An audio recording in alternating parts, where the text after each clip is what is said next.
Hey everyone, Ben John, the rugby trainer. I am with the World Player of the Year, Zoe Aldcroft. Massive congratulations. Thank you very much. How has the last week been? Yeah, it's been amazing. Like, I can't really explain it, but yeah, amazing. It's been incredible. Yeah, it's been incredible. Yeah.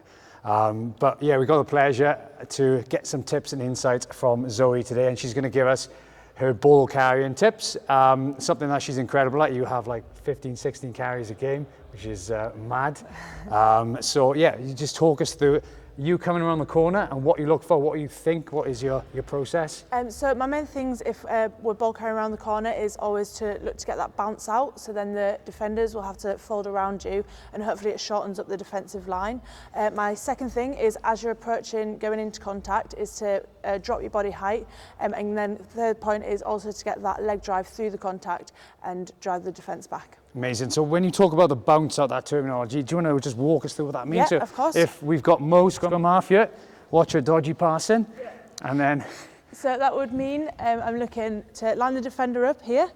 If Mo hits me, I'm going to square up and then bounce out into hopefully the gap, and then carry there and then put down and present, and that would mean that the defensive line would have to come around rather than if I bounced in, then we've got still two defenders that can reload out there. So when you were coming around the corner, then you straightening up and bouncing out, how do you know what the right width is for the scrum half, or yourself, or? So we always like to push Mo because obviously she's got quite a good pass on her. So we like to, like a lot of defenders, like get quite narrow to the breakdown. So we like to get outside of their people. And so it would be like a 1, 2, and I'm the third person here. We'd look to line up probably outside of the third person, and then run and then bounce out into the space that's outside of theirs. Amazing. So that bounce out, you step out, and you're falling this way. Yeah, always fall out. Always fall out, and that is good for what reason? So then the defenders cannot get straight on ball because there'll always be people on the inside there, and also for your support to clear over the breakdown. Nice, love it. So we're just going to go through a drill, something that you practice, and that's just you coming around the corner, and then we'll progress then into you going backwards, just so we can see your movement. Yeah. If that's good. Cool. And we'll look at these tips. Yeah, help me there.